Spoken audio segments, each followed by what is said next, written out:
So let's say you found a skeleton. How would you tell it to die? You personally, how would you decide? Well, interesting question. I don't know. I'd have to do some research on that.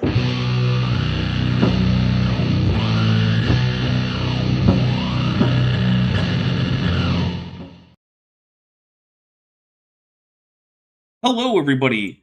Welcome to Dapper Reacts 110 China in Genesis. Unfortunately, Kip has just up and disappeared. He was here just a few seconds ago, and now he's not. I do know he was having some internet trouble. He was not able to get onto a hardwired connection, and the wireless signal where he was a little iffy.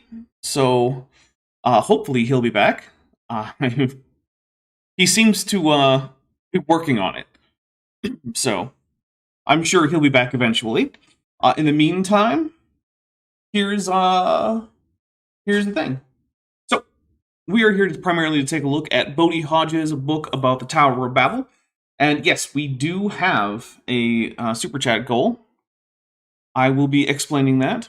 Oh, I think Kip is back. I am back. Can you hear me? I can hear you.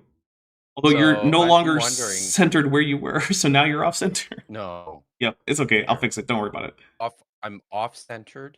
Yeah, don't worry about it. I'll fix it.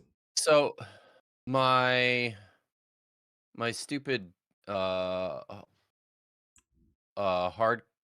connection conked out for some reason. So I'm wondering if I should just disconnect that. It's going to be a bitch. Well, we'll see what happens. If it happens again, then maybe. I guess so. If it happens again, I'll kick it out. It's in the process of trying to reconnect. I'm on my Wi-Fi right now. Okay. But what can I say, guys?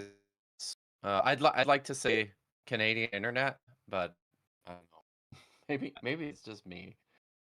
I'll just say this: I've streamed with other Canadians and not had this problem, so I don't know. Yeah. Although to be fair, that was like Canadians from Ontario, and I expect Ontario has probably got better internet than like the rest of Canada. I'm probably I live very close to a large, well, not very close, but I live close enough to a large metropolitan center where you think this wouldn't be an issue, but I am still kind of rural-ish. Like, the mountains are right there. So all right. Well, we have a membership chat that came in just before we went live, and it says from Linguistics is just fancy animal sounds geek who's been a member for 22 months. Just here to say hi and remind everyone not to get Bilbo'd. Gonna rewatch tomorrow. Have fun, guys and gals. Oh, and AIG is a bag of Elons, and we will take a drink. Thank you very much. Beautiful. I am drinking a rum and ginger beer here. I hear you're drinking coffee. Drinking coffee. Nice. Yes. All right. So I do want to talk about the super chat goal. So I'm sure everyone here is aware of Bent Hoven, no relation, my regular co-host for Kent with Bent. You also know that Bent is a disabled veteran who's had his life ruined more or less entirely by the VA, the Veterans Affairs. And this week they let him know they were gonna just not do anything to try to fix that at all. After him trying for years to get them to do something about that.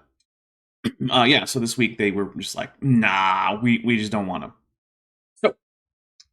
So, basically, if we meet the super chat goal, I will make sure to get him something nice from his wish list that he would like. And also, of course, the free pizza for Bent is also one of the just general fundraising things.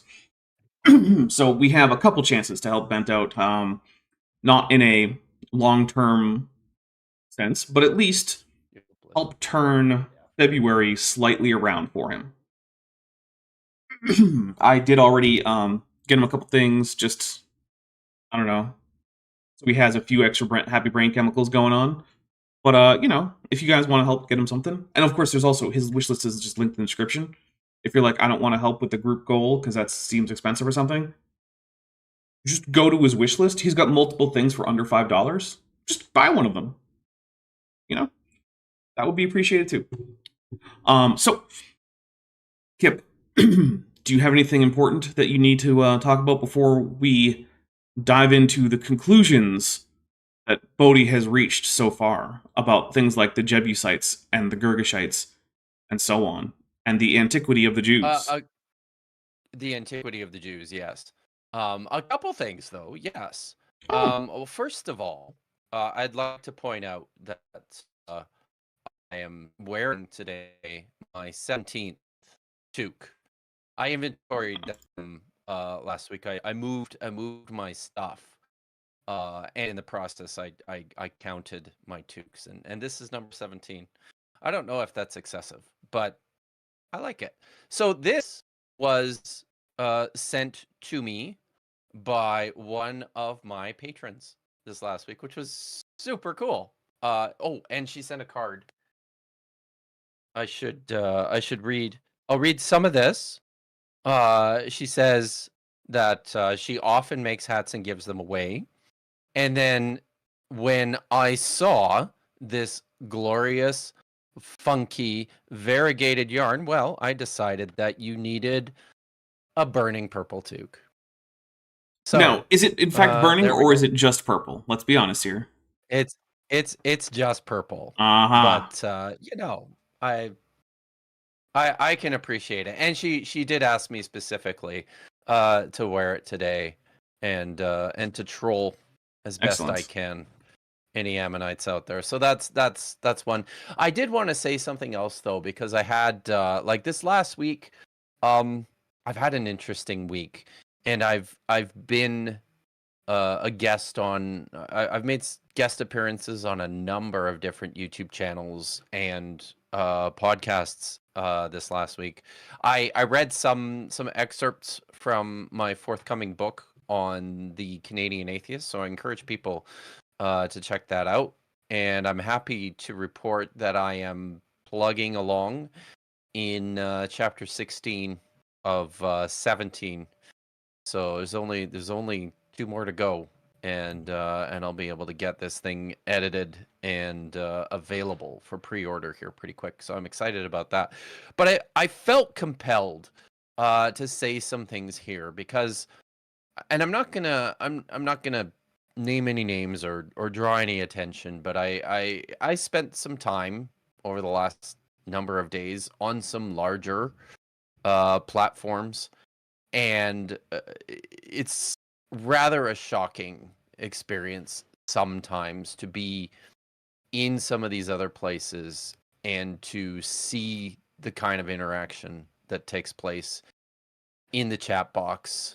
I felt like I had to go take a shower after Thursday night with all the neo-Nazi anti-Semitic conspiracy bullshit that I felt completely immersed in. And I just really wanted to say that I set a high value, as I know you do, Mhm. on community engagement and on ensuring that this is a safe place for everyone to participate. And I just, like, over the last several days, it's just been reinforced to me how really, really important this is. Super important to me. I know it's super important to you. I think it should be important to everyone. But sadly, it's not. And so I just wanted to take the opportunity to thank all you guys on this channel for being such a great audience. And I feel kind of I feel kind of blessed too, because I know a number of you have followed me over to my channel from here and have really helped to just improve the level of engagement with my videos and my content. So thanks, guys. Well, thank you. I'm really happy that, I've been able to cultivate what I think is, I mean, I know I'm biased, but I personally think that this is the best audience on YouTube, or at least the best one I've encountered. Mm. Which is not to say that there we all are love. bad audiences. That's not to say everyone else has a bad audience, but this one is great. Yeah, and we all love our own, right? Like I think the same thing about my audience, but I love being here. There's a few channels I love being on, and when some people ask, I'm just never gonna say no, right? So this is one of them, and one of the reasons for that is because you guys are great. All right, but Kip, the next time we're here, what I want to do is go into we really want to dig into the differences between tense and aspectual differences in Hebrew verb forms, diachronically, we really, as well as no. just what do we really mean by things like construct states and how that differs from like the genitive case in terms of head or tail marking and things like that. Wow. And then maybe for a treat, we can talk about split ergativity in other languages in the Near East, in the ancient past. Okay. Well, we'll keep that one on the back burner. Oh, if I could say one more thing, sorry, but you just reminded me, my course, my Introduction to Biblical Hebrew course, is starting on the 4th of March. Nice. So if any of you are interested in learning Hebrew, I will be teaching it. The first term is 10 lectures. It's available through Digital Hammurabi. It's $250, which is it's one-on-one in-class instruction via Zoom. It's like a normal university level course on biblical Hebrew, but at that price, it's a bargain, right? Like if you went to a university to do the same thing, it would probably cost you so much, 5 or 6 times as much. Yeah. So hold on, I'm going to close the door. Okay. Alex Markle says, "Stop, you're scaring him." Well, that is the reference. We got a couple things to read here. First, Fade to Gray Post-Diluvian Flying Glaciers for $5 says, "For the bent goat," with a horns emoji, with the first super chat that counts for the goal today. Benthic Tunicate for £2 says, "AIG are a ziggurat of zucchinis," and we'll take a drink for that. And then also, Benthic Tunicate gifted 5 Dapper Dinosaur memberships, and we got 5 drinks to take for that. So here's 1, 2, 3. While you're doing that, Prixie Purple posted in the chat here that I should offer a free course to Ammon Hillman. And I'm just going to say, no, he's the last guy I would offer free instruction to. And the reason for that, because he's, apart from the fact that he's just such a fucking asshole. There's our one free one. Yeah, that's it, eh? Mm-hmm. Okay. Apart from that, I know how much he charges to teach people Greek. And I would not take a Greek class from him. He's very low on my list of people who I would trust to teach me Greek. Yes, he should be. Yeah. For one thing, in addition to getting it badly wrong in many cases, he also just doesn't have a consistent pronunciation, and yet likes to call out other people for using the pronunciation that was largely devised by like European theologians in the early modern period. Which, I want to be clear about this, right?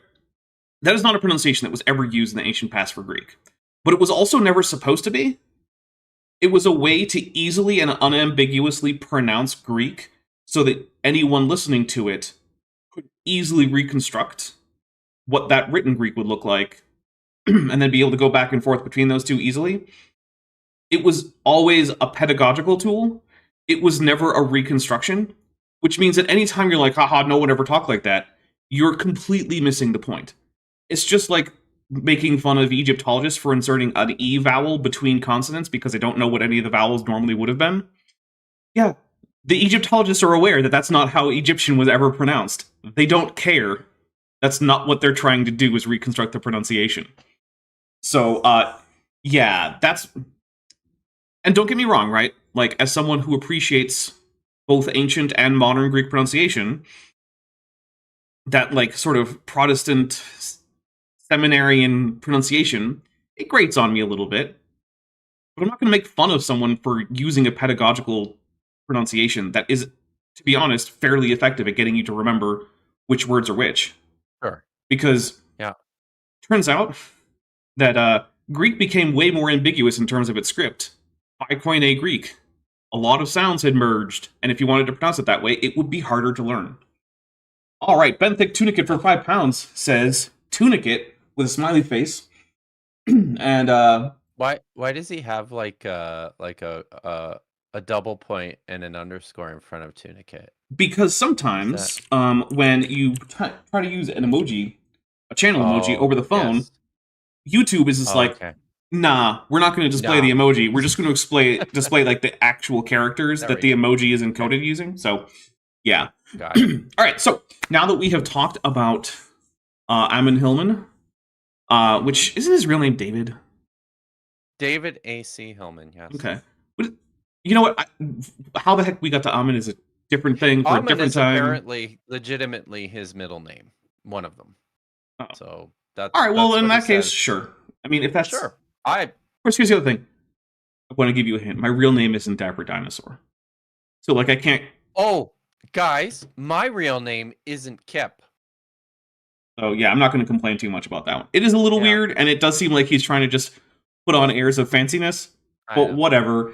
My name literally has the word Dapper in it, and it isn't my real name, so I don't really get to stand on any high ground there. And I'm not going to lie. I think if my middle name was Amun, I'd be tempted to lean into that, too. It's pretty... it's fair. It's pretty badass, right? So, let's... All right. Yeah. Sorry. I just on the pronunciation thing. I was watching a video yesterday evening. Wes Huff made a 1 hour video about the Great Isaiah Scroll with a conservative seminary text critic named John Mead, and I was just struck how it's sort of interesting to me how it's only it seems the super conservative seminarian types who pronounce the letter Vav as wow. Yeah. And it sounds so strange to me. Yeah, and you're like, again, right? Like, this is legitimate. This is legitimately probably how it was pronounced. Yeah, there's a weird... in antiquity, right? There's a weird disconnect. So, Protestant seminaries generally teach Hebrew with what's roughly a reconstructed pronunciation, right?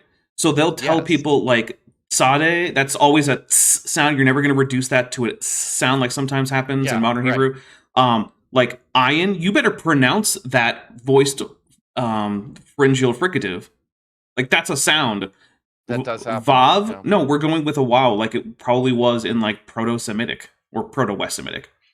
And so, if you learn Hebrew in a Protestant seminary, you're going to get a pronunciation that's very similar to what likely would have been, like, spoken aloud at, like, the early periods of, like, the composition of various biblical texts. Whereas with Greek, it's just something someone made up in the early modern period because it was like, this is unambiguous and easy, and it has no relationship to the pronunciation of Greek at any point in history.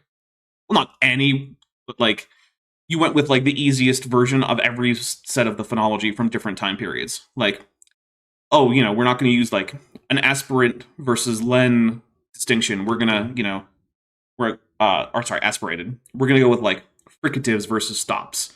And where every single vowel is going to get its own distinct quality. And we're going to not bother about, like, pitch accenting. We're just going to stress things like in most Western European languages with, you know, just a little bit more emphasis on that syllable. And, like, it's a weird disconnect. But you know what?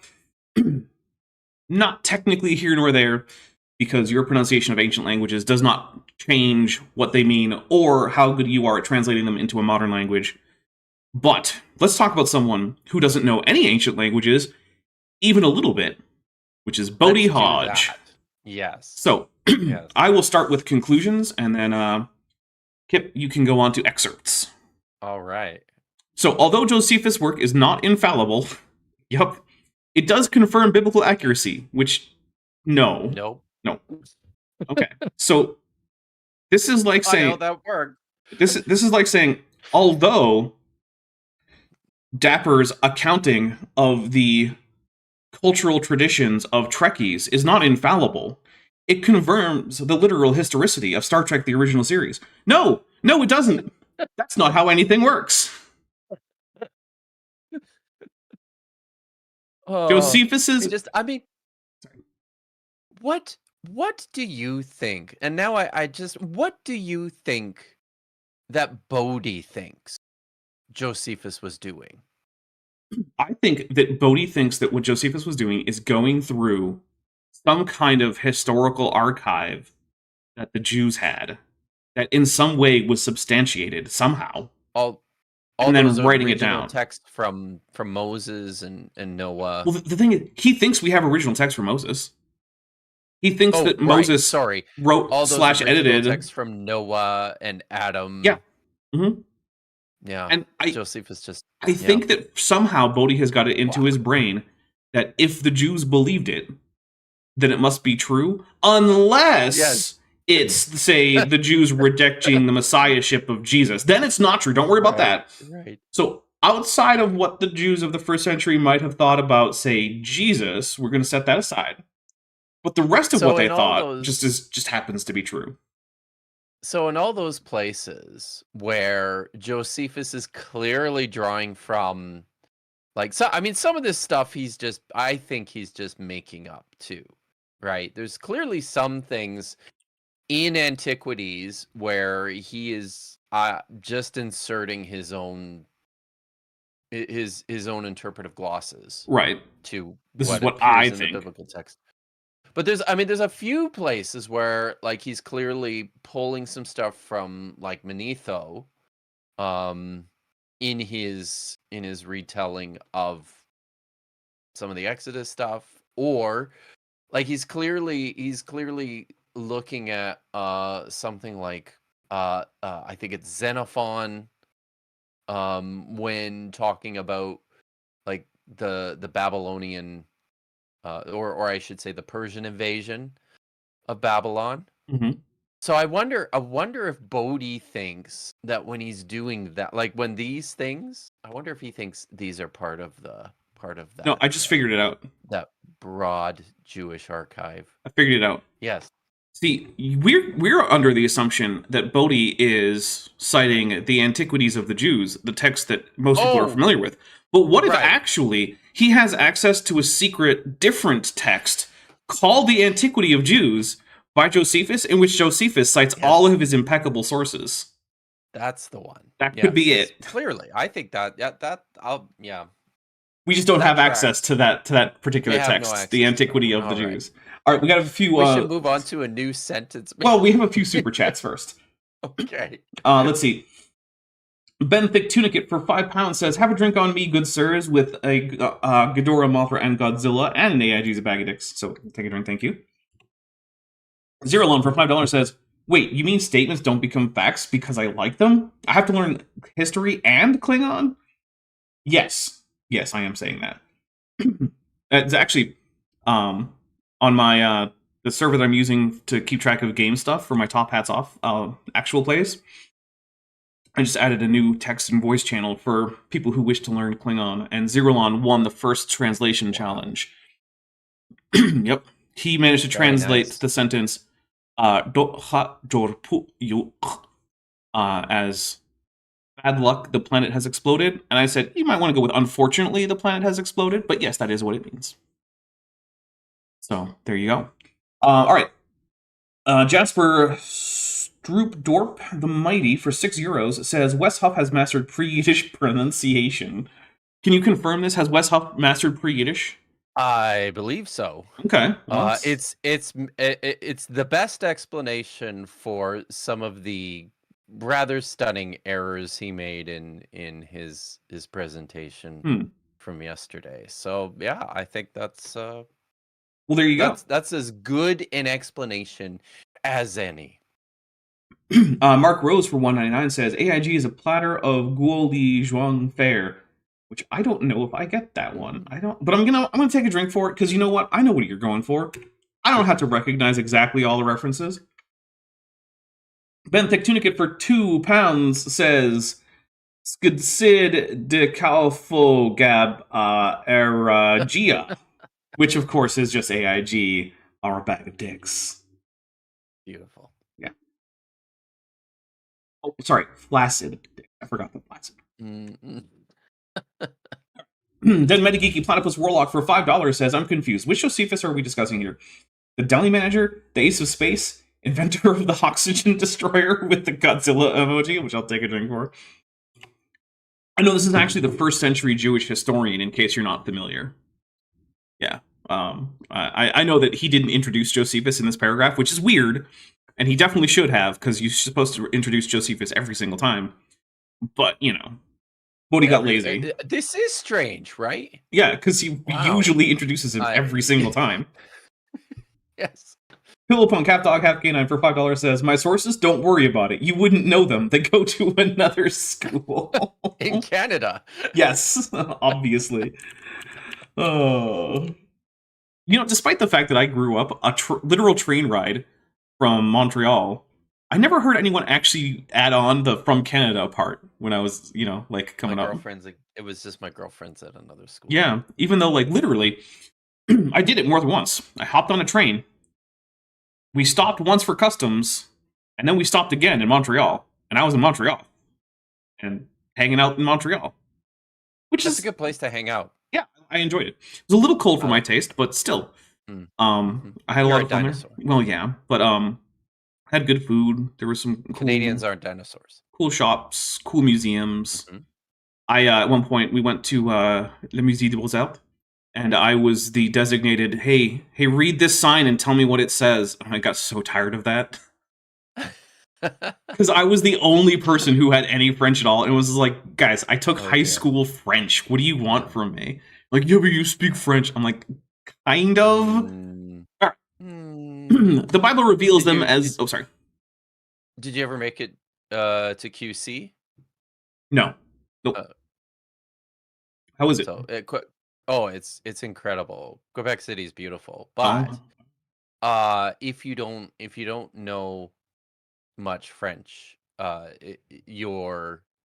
it's very difficult to get on.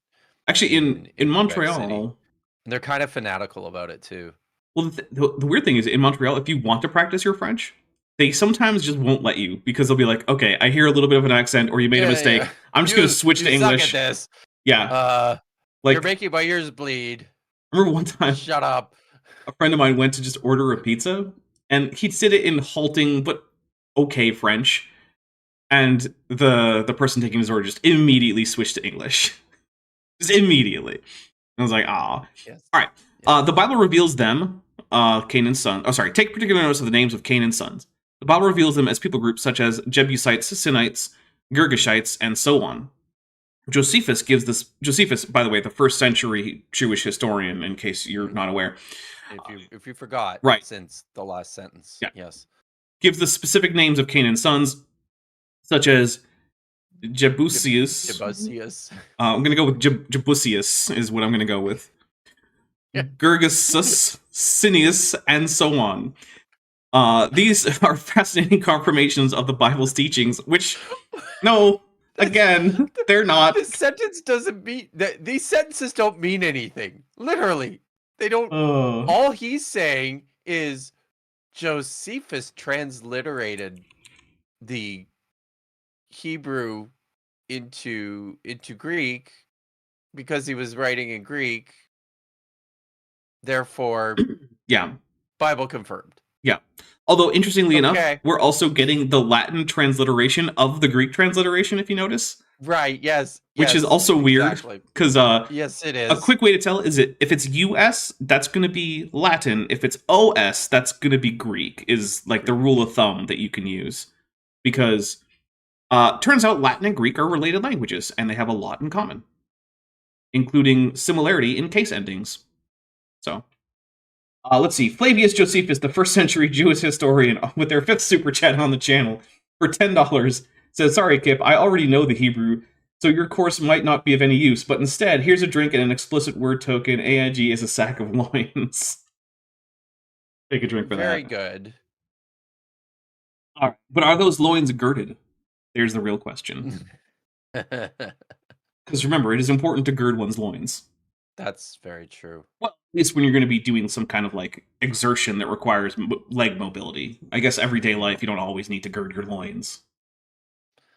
Guess not. Okay. Take it away, Kip, I guess. Oh, I'm on. Yeah. All right. For one paragraph. So, excerpts. For some reason, so this is Bodhi's. Vadim asks, Josephus was writing in here. Vadim asks if Josephus was writing in Greek, and yes, he was. So, the thing is, Greek was the most commonly spoken language across the Roman Empire. So, despite the fact that he was writing for Roman emperors, he still tended to write in Greek. I imagine that he had some ability with Latin. I don't actually know, but it seems likely. But yeah, Greek was what you wrote most things in. Latin was really not something that was widely spoken, even within the empire, except by like actual Romans. Yes. All right.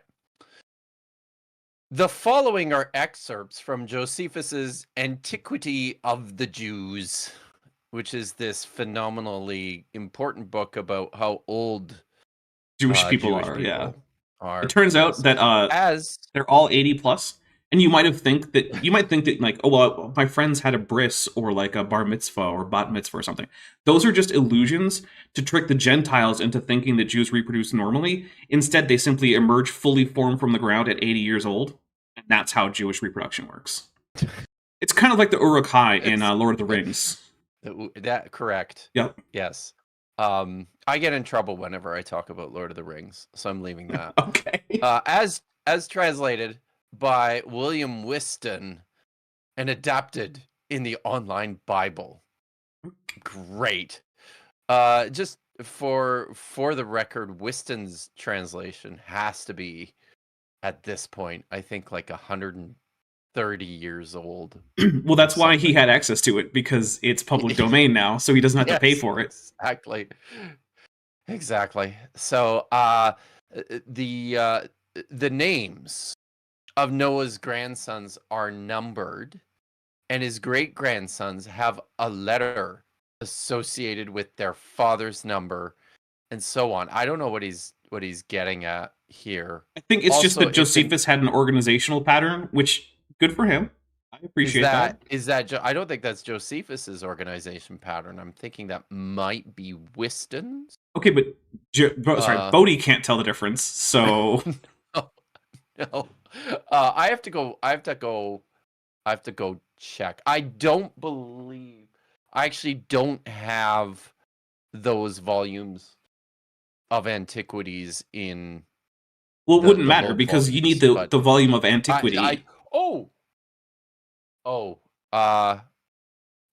But I mean the actual Loeb Classics volumes of Josie. I see what you're saying. Yes, you're correct. True. I don't actually have antiquity. It's a very rare book. It's hard to get. Yeah, right? It's like the Necronomicon. You can only get it through the online Bible. Okay, so also if the name is not obvious, the likely connection is linked to the biblical genealogies in brackets. Yeah, I'm pretty sure that wasn't Josephus. That wasn't, and I'm kind of interested to see what this looks like. Well, first we have a couple super chats. Flavius Josephus, the first century Jewish historian, says for $10 with their 5th super chat. Sorry, Kip, I already know Hebrew. Oh, wait, no, so that already came in. I already read that one. Okay. Christopher Sanford Police Station, Gloucester, for £10, which is definitely a name, says, out of interest, has anyone seen the risque remake of Nightmare Before Christmas? Chaos and indecency ensue when Santa's sack gets unwittingly swapped for an AIG. We'll take a drink, and I have not. This sounds like something I want to see now. Not on this channel though. That's more of a top hats off sort of a topic. Yes. Yeah. This is, by the way, top hats off. I do not make a conscious effort to make it family friendly. So if you're someone who watches this channel with your kids, maybe pre-screen that one, because I also don't make a conscious effort to make it like like horribly raunchy and full of cursing and whatnot. I just don't really put a filter on either way. So, like, pre-screen the videos if you want to watch them with your kids. Japheth. Now they were the grandchildren of Noah, in honor of whom names were imposed on the nations by those who first settled them. That is a sentence that I'm not sure what it means. Japheth, the son of Noah, had 7 sons.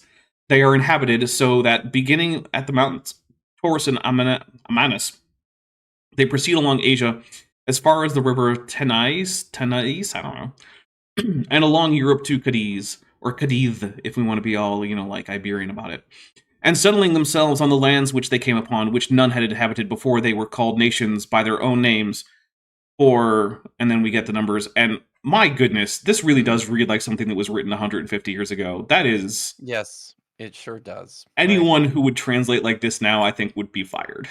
That is... Woo. All right. So, do we want to alternate across these, or do we just want me to just go for it? You just go. Okay. Get them out. Gomer founded those whom the Greeks now call Galatians, Gauls, which... Gauls. Okay, but were then called Gomerites. Magog founded those whom from him were named Magogites, but who are by the Greeks called Scythians. Okay. Let's see. Now as to Javan and Madai, the sons of Japheth, from Madai came the Medians, who have a successful series of comedy movies, right? Like Medea goes to prison or whatever. So that's where that comes from. It's from Javan and Madai. Correct. Yep. Who were called Medes by the Greeks. And remember, there was no Medo-Persian Empire. But from Javan, Ionia, and all the Greeks are derived. Thobal, or Tubal, not to be confused with Tubal-Cain, founded the Thobalites, who are now called Iberis, or I presume the Spanish, basically. Well, okay, it's a little complicated because, at the time, Iberia was mostly inhabited by Celts, speaking Celtic languages and doing Celtic things, so calling them Spanish is a little bit of reach. But Mosocani were founded by Mosoch, or Mechek, I don't know. Now, they are Cappadocians. Okay, there is also a mark of their ancient names still to be shown, for there is even now among them a city called Mazaka, which may inform those who are able to understand that so was the entire nation once called. That doesn't follow at all, but okay, Josephus. Tyrus, or Tyrus, I don't know. Also called those whom he ruled over, Thracians, but the Greeks changed the name to Thracians, and so many were the countries that the children of Japheth for their inhabitants that had the children. Had. Okay, so far, here's what I'm getting from this. Josephus was looking at Genesis 10, and then looking at, like, demonyms in modern Greek, and was like, where can I find sound-alikes? Yes. And that seems to be no deeper than that. Do you think, I mean, we can, but I don't know if it's worthwhile actually reading through all of these. No, probably not. But here's what I do want to do. So, yeah. Bodhi thinks that this accounting is going to account for all the peoples of the entire world, right? Yes. So what I want to see is, does Josephus mention anyone who could plausibly be reconstructed as, say, like, people from Indonesia, or China, or Japan, or Siberia, or Australia, or any of the Americas, or Polynesia, or even Sub-Saharan Africa, right? Because, like, Josephus probably didn't know a whole lot about Mali. He's gonna put that out there. In fact, Josephus is working in a world where, when you get past the Sahara, most people were thinking, like, well, that's probably where those dog-headed people live that we hear so much about from, all our historians. Or, like, maybe the people who don't have necks and their heads are just in the middle of their torsos. That's where they live. Or the people with only one foot and they hop around and it's centered. Because these are all things people at the time believed about the far reaches of the earth. Right. Because they hadn't been there. They didn't know anyone who had. Even something as nearby, I'm using this relatively, as, like, the Slavic people. It was barely known. Like, Yeah. Yep. But I do love one of the things I love to point out about the Genesis 10 genealogy, which is what Josephus is drawing from here, is how the idea that Yavin, and you can see he's kind of grappling with this too, right? But Yavin, which is traditionally the biblical identifier for Macedonia and Greece, is not like there's a failure to recognize a legitimate connection between the sea people who became the Philistines and the Phoenicians, among others, on the eastern Mediterranean coast, and the Aegeans, right? That connection does not appear in the Genesis 10 genealogy. According to the author of the Genesis 10 genealogy, Right. they are Semitic people, which is not accurate. It's not. But anyways, we got a super chat and a membership milestone chat. So Pillowpunk, half dog, half canine for $10 asks, are there any real-world examples of this patriarchal naming scheme being assumed here? Like whole ethnic groups named after their supposed progenitors? It seems odd. So what I would say is this is a real-world example, right? This is Josephus making this assumption. Which, there's that. In the modern day, I'm not aware of much of that happening except for sort of fringe Christian theologies like British Israelism, who will say things like, well, the Danish are descendants of the tribe of Dan because it sounds like it, which is, to be fair, the same thing that Josephus is basically doing. In the few places where he can, like here we go with Ashkenaz, connecting it to Germans, like there are a few areas where he's like, okay, I know what Hebrew words are that are demonyms for modern people or modern areas, right, that I know about. And so I'll make those connections. But in other cases, I'm just going to use sound-alikes. So yeah, that does seem to be happening here. I do wonder, like in terms of the question too. My impression, and I don't know this, but my impression is that the names was the idea was that people imagined that they descended from someone of the name that they're already self-identifying by, right? Without actually knowing. Yeah, in fact, any of this. We actually do know the most common root for a self-appellation of a demonym is linguistically, like what people call themselves. And it almost always just derives from a word that roughly means people or humans or something like that. That's interesting, yeah. Because most languages develop in a situation where frequent contact with outsiders, and this is at like their earliest stratum, right? Where frequent contact with people who speak other languages isn't terribly common. And so, how do you refer to yourselves? Well, we're just the people. We're the ones who are here. That's us. We're the humans. That's us. And so, like, that's the most common. It's not the only one, but it's the most common way. And then later on, after that connection is obscured through both contact with other groups as well as just, etymologies become obscure over time, then we start getting, like, legendary ideas about how these names come about. And sometimes they're even, like, exonyms that then get adopted, and then we need some kind of explanation. And so, like, yeah, we know that that's not generally how, like, self-appellations come about, is by just some ancestor. But sometimes you need folk etymologies because you want an explanation, and so you come up with a folk etymology. The folk etymologies aren't necessarily wrong, but they're almost always wrong. Let's see. Lieutenant Math Navigator, who's been a member for 1 month, says, Josephus, wasn't he a first-century Jewish historian? In fact, he was. I'm glad that you knew that. Yeah. Yes. Yep, he indeed was one of those. All right. So I just want to check through here to see if we get anyone who could be outside of, like, through. And so Cecilia. Okay. Team. No. Oh, Cyprus. Okay. Yeah. Nope. Let's see. Now I have premise somewhat, which perhaps Greeks. Okay, Ham. Let's see. Syria, Oh my Amanus. God. So He's we got the Ethiopians as the kids of Ham. yeah.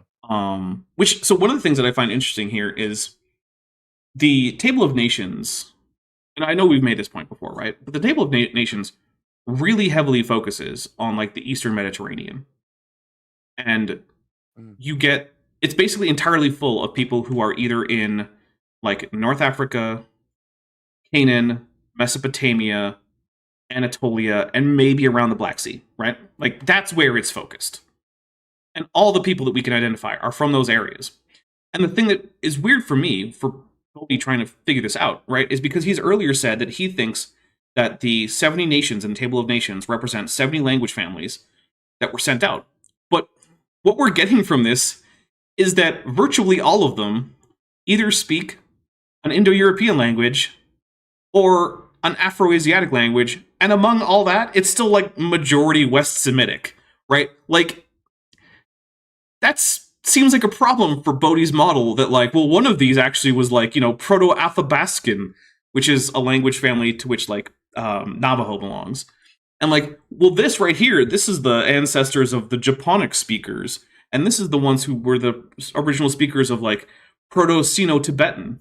How do you where Bodhi? Yeah. Where does Sino-Tibetan fit in? Which one?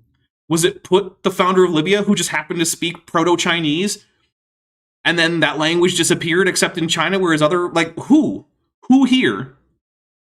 Let's see. Can I just before you move on, can I just draw some attention to a couple of things here? Absolutely. Scroll back up for a bit. Like, why is 0.2a under 0.3 and above 0.4? But also, I think it's because of who's being referenced. Because I think the translator is using this yes, to reference the genealogy. Right, yes.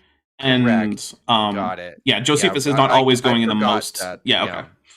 That the numbers, but seriously, we do have to look at these two sentences, though. Okay. But the name, but the name it has now has been by change given it from one of the sons of Mitzrayim, who was called Libyos, Ludites. We will inform you presently what has been the occasion, why it has been called Africa also. That reads like someone who was just transcribing word for word what the Greek said. And it is painful. Yep. Yes. Okay, so this actually ties back into something you were talking about on another channel, which is like, how do we know the original language of the Tanakh is Hebrew and not Greek, say? And it's like, because it doesn't read like Greek. Stuff like this, mm-hmm. Right? Like, think about this. But the name it has now has been changed, given it. That is not a normal phrase in this right here in English at all. In English, it sure isn't. But that word order in Greek is perfectly fine. Yeah. No one would bat an eye at that in Greek. No. But in English, it's weird as hell. Yep. And so, remember, that is one of the ways that people determine the original languages of text, which is, granted, this is a bit of a tangent, but it is important. Scholars have reasons for identifying a text as most likely being a translation or not. And that's why, even if we say didn't have the Masoretic text, right, but all we had was, say, the Peshitta and the Septuagint, we would know that there is an underlying text that both of them are working from that is neither Aramaic nor Greek. Without question. And we would also know it would be closer to Aramaic than it was to Greek. We would also know that, because the Peshitta is going to have fewer weird divergences than the Septuagint is from the standard Aramaic. Does. Yep. In case anyone's wondering, the Peshitta is the ancient Aramaic translation of basically the same books as are in like the Old Testament. Yeah, but very closely related. Also the New Testament. That's true. Yeah, and also very closely related to the textual tradition of the Septuagint, which is interesting. And probably because the Peshitta or Peshitta. I say Peshitta. I'm not going to get picky either way. No, but the Peshitta was at least I don't know. I doubt they were. These were the the Syrians. I doubt they were the first to translate Hebrew texts into Syriac, but the version that we have has been preserved by Syrian Christian. Mhm. I mean, it's still used communities. as the liturgical language and the official Bible of Sure does. numerous communities of Yeah. Christians in Asia right now. And Syriac is fun.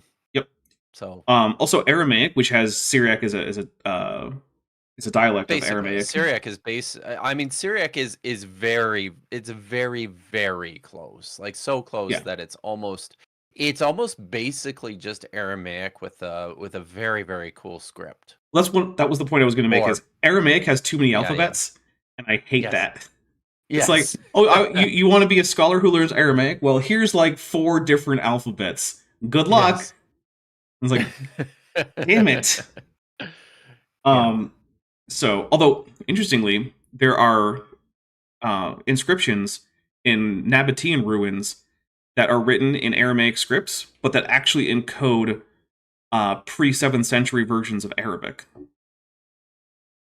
Oh wow. Yeah, but they're not written in the Arabic alphabet because it hadn't been invented wild. yet. But the Nabateans' everyday language was Arabic, Right. and their administrative language was Aramaic. So there's a whole bunch of people who speak Arabic, but know how to write in Aramaic. But if they want to just scrawl some graffiti in Arabic, well, they've got the Aramaic alphabet, well, one of them right there. So that's what they used. And the way that we actually figured out that it was really like earlier Arabic was, in addition to having some weird sentence structure stuff, there was also a consistent use of an article, a definite article that ends with an L sound, which is very typical of Arabic, but not typical of either Aramaic or Hebrew or any other contemporary Semitic language. And so it was like, oh, okay, here we go. Anyway, Cool. I like Arabic. What can I say? Lieutenant Math Navigator for $4.99 says, Bodhi just used Greek as she has spoke to translated it. Oh, yeah, she has spoken. Yeah, Greek as she has spoke. Have you heard of English as she has spoke? I don't know this. Okay, so there's this guy working in, I believe it was like a Brazil, well, it was a colony of Portugal, and I think it was Brazil, like one of the islands nearby or something, right? And he wants to create a phrase book for English. He doesn't know much English. But he has an English to French dictionary, and he has a French to Portuguese phrase book. So he starts writing down the French phrases, translating them word by word into English with his dictionary, not always checking on second or third like meanings that might actually be the more appropriate one. And then just putting those in as the English translation to this Portuguese phrase, and it comes out completely ridiculous and meaningless. Like at one point, he mixes up sea urchin with hedgehog, because in French, those words are the same, but in English, they're not. And he's translating a French idiom about sea urchins, and then it ends up being talking about hedgehogs in an idiom that English doesn't even have in the first place. And it's been fairly famous, at least in the United States, for a while, ever since it was discovered, basically. And famously, Abraham Lincoln used to carry it around and read it when he needed a little bit of levity, because you might not know this, but a lot of his life was taken up with things that weren't very lighthearted. So, sometimes he would break out English as she has spoke and just read through it for a laugh. Sean, the 21st century viewer of this channel, not the first century viewer of this channel, for $10 says, you mean to say linguists who actually study languages can tell things about the languages without just making facts up? My mind is blown. Also, AIG are translated bag of dicks. Yes. Bag of dicks. Bag of deeks. Very nice. There we go. And this is not Bodhi's not the only one guilty of this too, right? This is he's not on YouTube, but this is a YouTube problem. So yeah. By the way, I might have mentioned this before, but the very first time I taught Hebrew, I was still a PhD student, and I was thrown into an emergency teaching situation, and this is fun.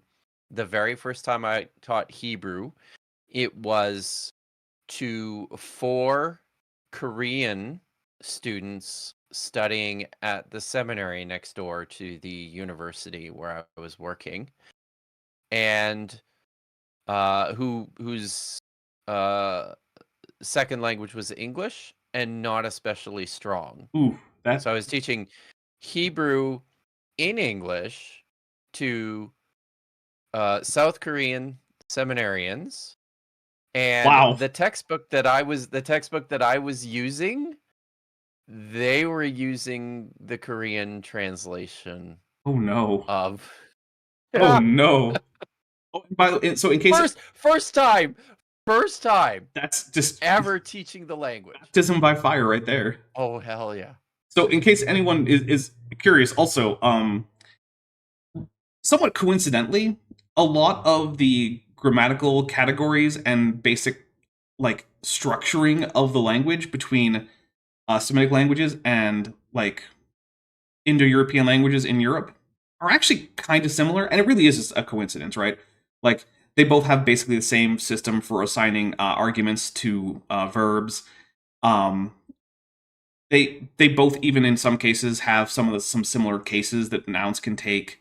The basic grammatical categories are not identical, but they're similar in a lot of different ways. That is not the case for Korean. Korean has a lot of different ways that it organizes sentences and a lot of different categories, a very, very different phonology to either English or Hebrew. And so it's going to be a lot harder to learn Hebrew starting from Korean than it is from English. And to try to do both at the same time in one class, Boy. those, you know what? Hats off to those seminarians for giving it a go, because I would not want to do that. That would be a nightmare. All right.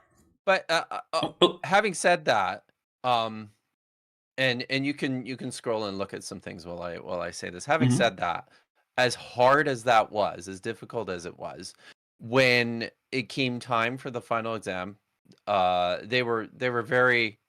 These guys were great. Oh, good. They suggested and I had to go and check for and get permissions for all this. But what they wanted to do was to go and write their final exams. It was, summertime by the time we finished, and they wanted to go and write their final exams, in a nice park. There's only 4 of them, so it was easy enough to get offsite permission to do this.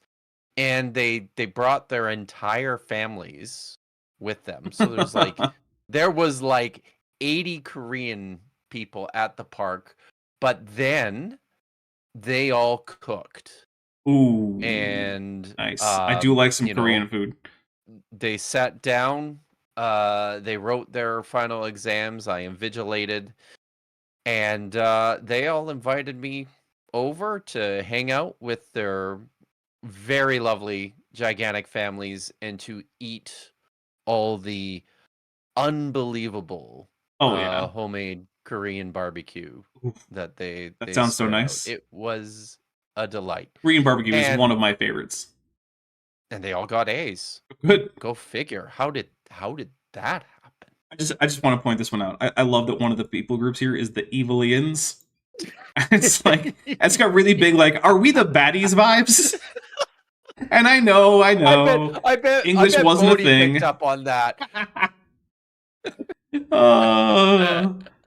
Okay, let's see. All right, so here's one thing. I am not familiar with this people group. Are you? The Astaborians? This is Astabora. There's no I. Yeah. This sounds no. Okay. Well, hey, maybe this is where Bodhi can stick the like Proto-Sino-Tibetan speakers. Maybe that's it. And also the Slavics? Well, so you can't though, because if that's going to be the Proto-Sino-Tibetan speakers, then it can't also be the Proto-Indo-European speakers. That's got to be someone else. But if it's Bodhi, yeah, he might not know that Sino-Tibetan and the Slavic languages don't really have any connection. I doubt he knows. All right. Yeah, I don't know. He might not know that Slavic languages are Indo-European.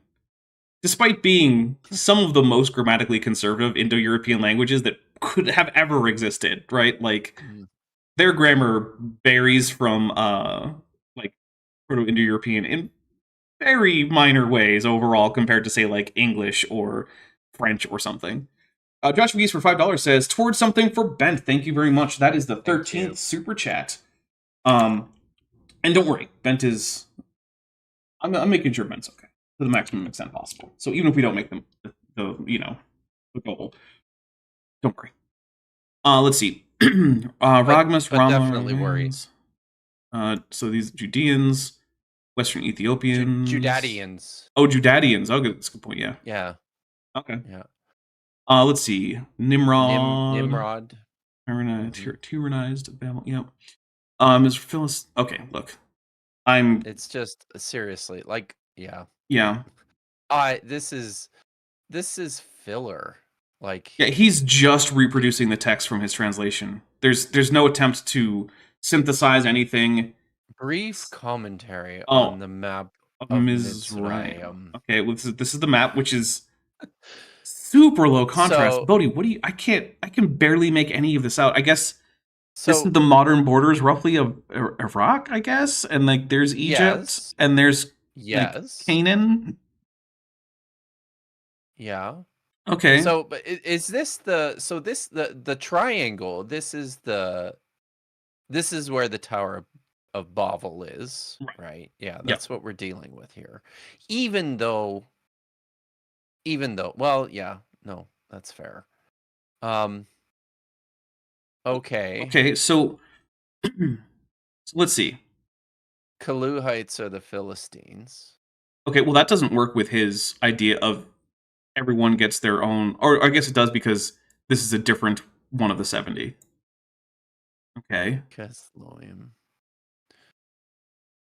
Libya is founded by Phut, but taken over by Libybos, who were Lahavites, or otherwise Lubim, according to Daniel 1143, of course. Lieutenant Matt the Navigator for $4.99 says, "So who does he think was the progenitor of pre-Yiddish speakers?" So actually, it might be this Kelso, because here's the thing, right? The Philistines spoke an Indo-European language. That's true. So it might just be this guy. Be them. Yeah. Because like us. But then here's the other problem, though.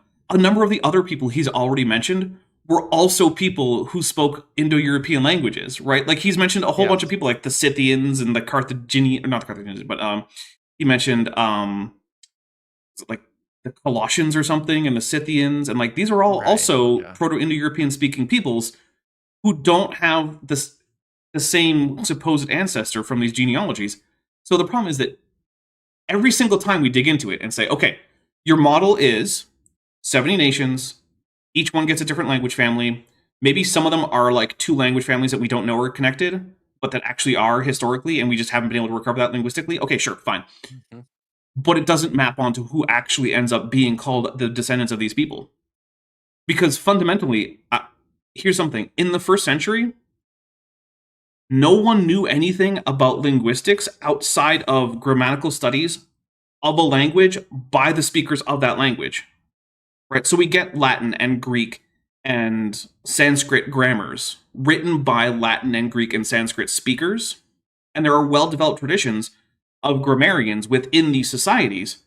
But there really isn't any kind of like systematization about grammatical categories, historical linguistics, the diachronic features of various language families. Like none of this is a thing that people are talking about in the first century. This is a much, much later, like millennia later development in linguistics. And so as a result, not only does Josephus not really care about any kind of like linguistic making sense about any of these categories, even less is the author of Genesis 10, because he's even before we know as much about this. This is before a lot of the grammars that we do have from the ancient world were written. And so, like, it's very frustrating because you just can't make these connections between modern linguistics and these ancient texts, because if you No. dig into the details, it all falls apart. But that's the problem with young Earth creationism overall, right? Anytime As soon you as- dig yeah. into the details, even a little bit, Of you anything. realize, oh, none of this works. It's all Yeah. complete nonsense. Also, I love this little note on the right side here. Some of the Mitzrayim settled between China and India. Who? All right. Who are they? The Mizoram. But which monarch group is that? Is that like I don't know. is that like people who speak Dravidian languages in like Southeast India? Right? I don't know. Is it? Who knows? Yeah. All right. So here you go. Okay. Actually, you know what? We're a little bit over. Hold on. We're a little bit overdue for our break. So We are. Do you want a break? Let's do that. You want a break? Okay. We'll take a quick break. Just a quick one. Yeah. Yep. Come back with some fresh coffee. All right. Here we go. Okay. We're going to be on break, and we will be right back in just a few minutes, everybody.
All right, hello everyone. We are back. Sorry for that little break there. We have a few super chats to read. So for €5, Timo Lynch says, "Ise seo mo." Is this Portuguese? Ranio. No, that doesn't look like Portuguese. Irish. And he says, "Not that I actually speak the language. I certainly don't either. So I'm sorry. I try my best, but if I have no clue what the language is, yeah, I don't know. Because here's the thing. The Latin alphabet has been adapted to too many languages, and it's time to stop. There are too many languages out there that are fundamentally ill-suited to the Latin alphabet, that are using the Latin alphabet. And English is one of them. Latin alphabet is atrocious for English. Man, But you should see what they do with the with a lot of the coastal indigenous languages up here. oh, Wild. when they try to Latinize them for spelling, yeah. Yeah. Yeah. Yep.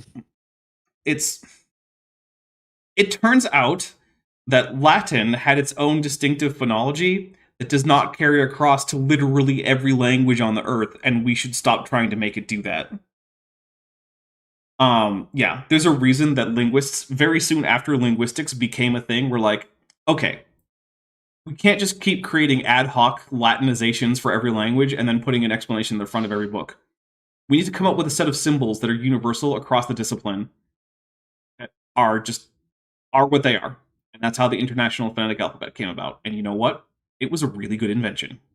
It was a good invention, and nobody uses it, I use it all the time. which is frustrating. Well, I mean, you're a dinosaur. I'm talking about, like why the reason why there are, road signs and marker signs and such all over the place here, uh, you know, using coastal indigenous languages in a Latin alphabet is because nobody would recognize, as hard as difficult and nonsensical as those are, nobody would recognize what's going on if they just defaulted to, one of the phonetic alphabets. That's true. All right.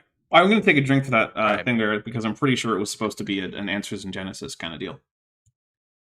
All right, Lieutenant Math Navigator for 499 says Bodhi isn't a detail man, and he was an engineer, which is terrifying. Yeah, that is a good point that I had not Really? thought of. Yeah, his training is in engineering. Bodhi was an engineer. Well, what's the deal? I don't know the degree to which he was an engineer, but he has an engineering degree, so I don't know if he was ever employed as such.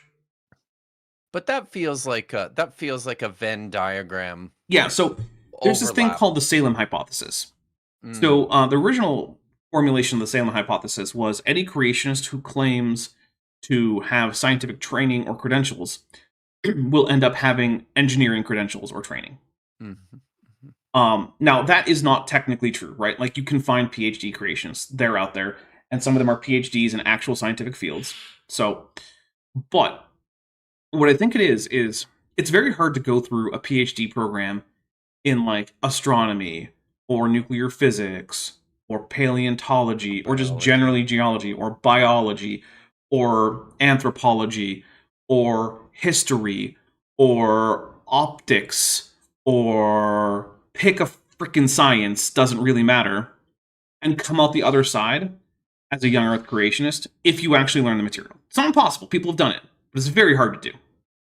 On the other hand, engineering classes do not usually get into the aspects of the sciences that they touch upon. They're troublesome to young earth creationists because it very rarely comes up when you're trying to, like, design a new kind of valve or a new motor or a stint for, like, putting into someone's aorta to keep the blood vessel open or something, right? Like, it's not likely to come up. And so I think, for that reason, among STEM people, the science part of STEM tends to filter out or de-brainwash most of the young earth creationists. But I don't think that happens for the engineering part of STEM. Or for the technology, like the T and E. Yep. Yeah. I don't think it filters them out or, de-brainwashes them. Probably not the math part of STEM either. Yeah, probably not. But then again, I've never really seen... Well, I guess that's not true. I did once see Jason Lyle try to say that the very existence of fractals means therefore God, which is... I still have never figured out what the argument there is supposed to be. Like, the Mandelbrot set exists, therefore God, and I'm just like, you lost me, man. Yeah. You just lost me.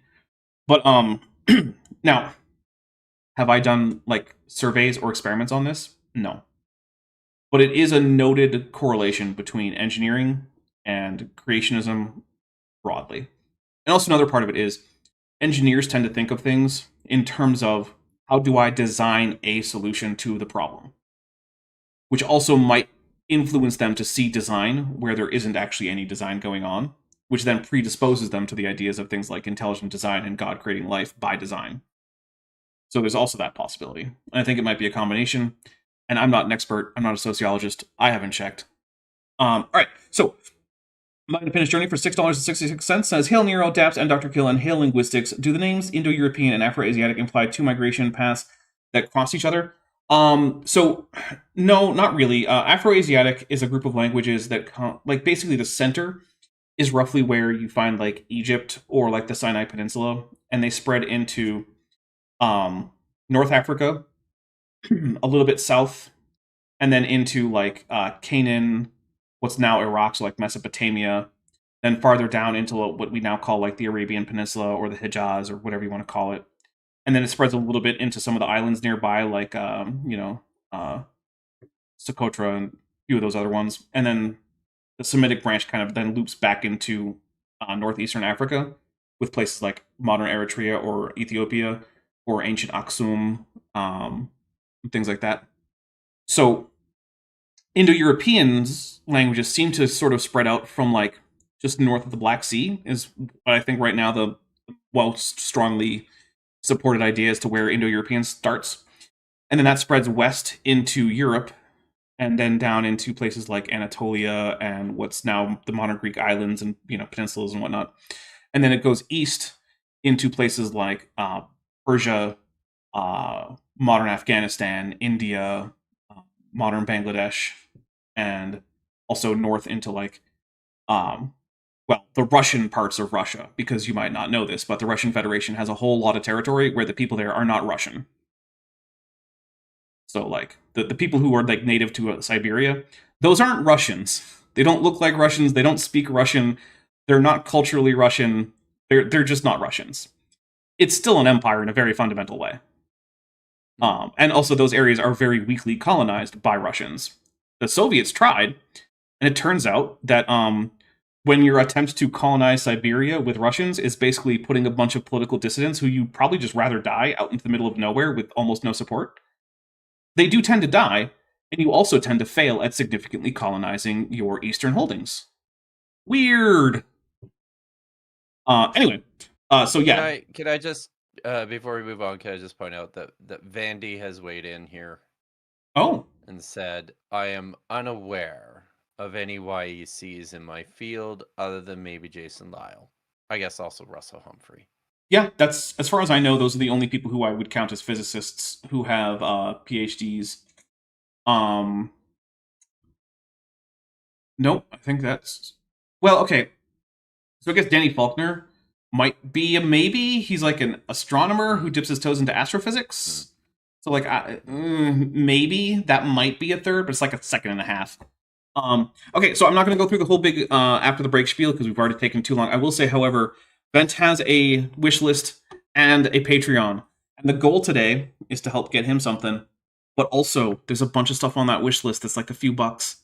Go and get one of them if you want to help Bent out, because Bent could use some help. So, all right, brief commentary on the map of Mizraim, which I believe is your go. So, take it away. Yeah. Mitzrayim is the Hebrew name for Egypt. When one reads the word Egypt in the Old Testament, the Hebrew behind it is Mitzrayim. We get the name Egypt as a derivation of the Greek name for Egypt, which is Aiguptos. Okay, I just want to point out one thing real quick. These sentences are the same. Those both tell you the same thing. They do. Bodhi, why did you put two sentences? It's parallelism. Oh, okay. Bodhi's just taken his He's a better Hebraist than we thought. Apparently, yes. Mestre or Menez are variant names for Mitzrayim. Genesis 10:14.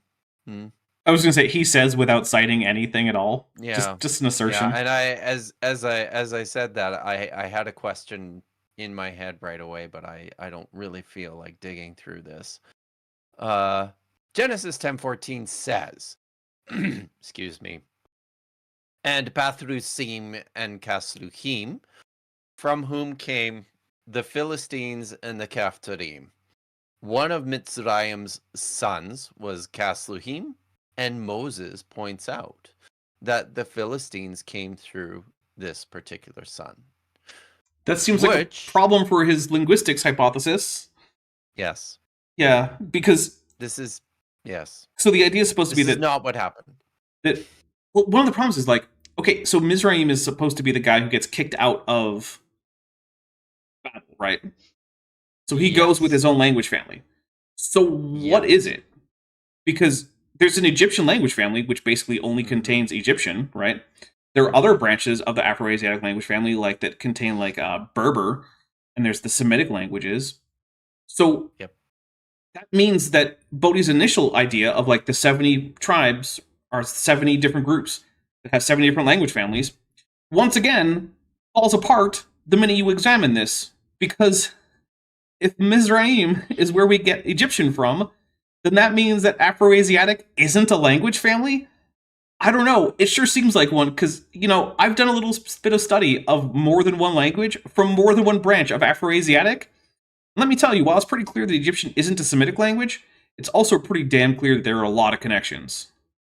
Like, hey, did you know that enclitic pronouns encoding either possession or the object of a verb is not super linguistically common across the world? That's actually pretty rare. It happens in Egyptian and Semitic languages. Hmm. Like, Egyptian also has like little hints of triliteral root type structures in there. It has a lot of the same grammatical categories. Like ancient Egyptian is much more concerned with things like aspect than tense, just like ancient Semitic languages were. There's a lot of connections here. And it's like, so are those just imaginary? Was God just having a goof? What's the actual model? It's really frustrating as someone. Look, I'm not saying I'm an expert at Semitic or Egyptian or anything. I'm far from it, right? I've done a little bit of study of Hebrew, a little bit more of Arabic, and I keep my Gardner's Middle Egyptian grammar like within arm's reach most days because it's fun. Hieroglyphics are fun, right? Those little dudes pointing at things, and that means something, and I find that fun. But like, you do not have to do much study on any of these languages to see the connections. Like, you really don't. You don't. And it's very frustrating because Bodhi won't actually give me the details anywhere in this, right? He just has this broad idea, and if you don't know anything about the languages any of these people spoke, then you just okay, sure, yeah, fine. I don't. What do I know? But that's the Yes. thing, Bodhi. You're supposed to know. And Speaking, yeah. sorry, go for it. No. I was just gonna move on here, Yeah, no, that's fine. you need to rant some more. It's But speaking, yeah. So, I'll do one quick rant. Who is this book for, Bodhi? Because right. it is super dry and boring, such that I don't think most like just lay people audiences would be interested in this. But you also clearly did not write this as like an attempt to convince linguists, because you don't do any Maybe linguistics. He thinks he did, though. Maybe because I have a theory that this is. And this has been the operative theory since we started this. That Bodhi thinks this is what an academic book. Yeah, that's true. Like. Bodhi, So maybe he thinks that this is something that is actually being circulated in university departments. Okay, Bodhi, I want to give. If you ever watch this, which is possible, they're creationists. They're even relatively high-level creationists who are aware of my content, who've seen my content. Only one of them is a confirmed murderer. Or was a confirmed murderer, I suppose. At least one. Well, okay, the guy I was thinking of isn't exactly a high-level creationist, but okay. So, and that guy's not watching my stuff anymore. So, Okay. All right. Anyway, so Bodhi, if you ever see this, if you want to write something that's actually going to be of any academic value about how languages start at the Tower of Babel and your language family idea and whatnot, here's what you're going to need to do, right? The very first thing you're going to need to do is show which language families come from which groups. And you're going to need to unite more than once, probably almost every single time you pick one of the 70. You're going to need to unite currently unconnected language families. Now, that's not an impossible feat. linguists do that, right? And many of the language families we now know about were originally groups of, as far as anyone could tell, unrelated languages, and then we found more connections between them to establish that they were in fact connected. So when I say that this is your task, I'm not saying this is impossible, Bodhi, but you have to do it. And to do that, you're going to have to do things like you're going to have to learn about historical linguistics, which kinds of sound changes are more likely than not, how grammar changes through time. Do you know how particles are grammaticized into affixes, Bodhi? Do you have any idea about that? Do you know anything about, like, you know, the sort of treadmill effect that some language families go through from isolating to agglutinative to fusional and then back to isolating? Do you know any clue about that? Do you know about areal linguistics that can confuse your diachronic analysis of language families? No? Well, then you've got your work cut out for you, Bodhi. Because this isn't it. And yes, I know that most people here don't know what any of that crap meant. That's the point. I'm not even a linguist. I'm just a guy who likes the subject. And I already know more about linguistics than Bodhi even thinks exists. Because Bodhi is way at the peak of Mount Stupid on the Dunning-Kruger chart. He does not know how much there is that he needs to know in order to even come close to addressing this question. Boy, is he. So, speaking of historical linguistics, Dapper. Yes.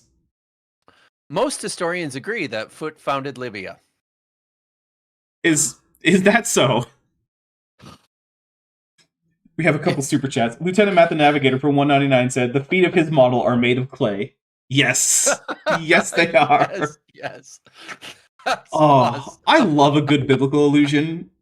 Yeah. Oh, it's so great. Okay, and then Pillowpunk, half dog, half canine for $5 says, high level creationists, where we talk about 90s, 125, over 9,000. So what I mean by that is the creationists, whom creationists tell me are like the big brains of creationism, right?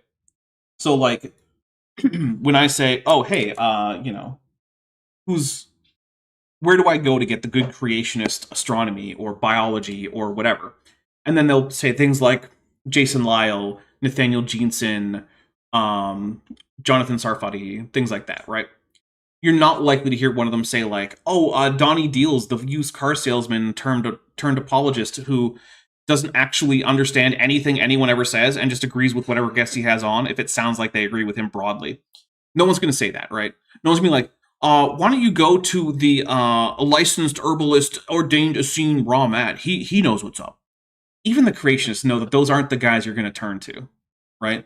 Sure, they have their little followings, but like some random creationist on the street has a fair chance of knowing who Ken Ham is. None of them. A high-level creationist? Nah, he's more of a nepo baby creationist. What about Tim Chafee? Ooh, that's a good question. Because he wrote that book, right? So here's about. So on the one hand, the Nephilim. He does have a lot of like clout within what is it, ICR? Like he's a pretty high level guy within ICR. But on the other hand, I feel like with most of the people I would consider to be on like the higher end of creationism, I can tell you what their specialty is. Oh, there's Mothra. We'll take a drink for Mothra. But I could not tell you for the life of me what Tim Chafee is supposed to be good at. Like, I know Gabriella Haynes. She was a insect paleontologist, so it's paleontological entomology, stuff like that. Okay. Gunter Beckley, before he was a dead murderer, was a vertebrate paleontologist. Oh, okay. Right. Yeah. Jason Lyle is an astronomer. Well, astrophysicist, whatever. Danny Faulkner. Chafee, it's Dr. Tim Chafee now. Okay, but what is Chafee a doctor at? What is he a doctor of? It's like, I don't know. I actually think it's a Bible degree. Well, then no, he's not a top-level creationist. Look, here's the thing, right? It's fine to have a Bible degree. I like that there are people out there who are experts in the Bible. But if your point is to try to convince me of the scientific accuracy of the stories in the Bible, you need to be better than just knowing stuff about the Bible. You need to know the stuff about the actual history and the physics and the biology. And Tim Chafee doesn't know that. And also, Roshan, a Schwarzschild radio star Keller, who's been a member for 17 months, says Tim Chafee is good at being tall, and that is absolutely true. He is excellent at being tall. So He is. he He's is the best at that. Well, he's not Almost the anyone I best. know. Well, yeah, okay. Out of the people I know, he might be the taller than anyone I actually personally know. He's taller than my children, which is. Well, I don't know them, so that I don't. That's an accomplishment. Okay. So. All right.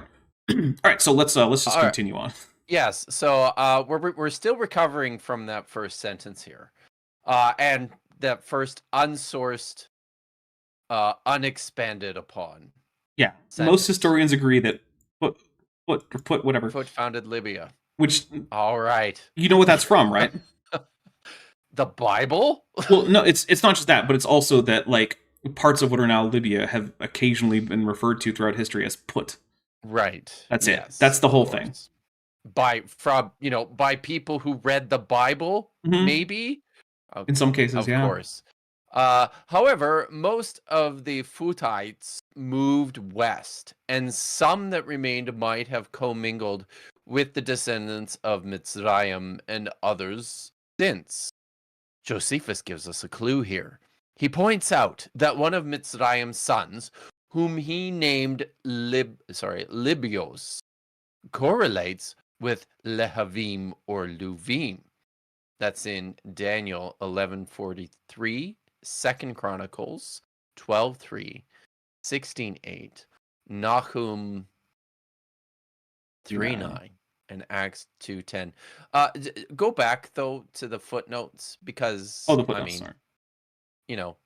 Editors are helpful here. For some reason, in footnote 7, this is in quotation marks, but footnote 8 is not.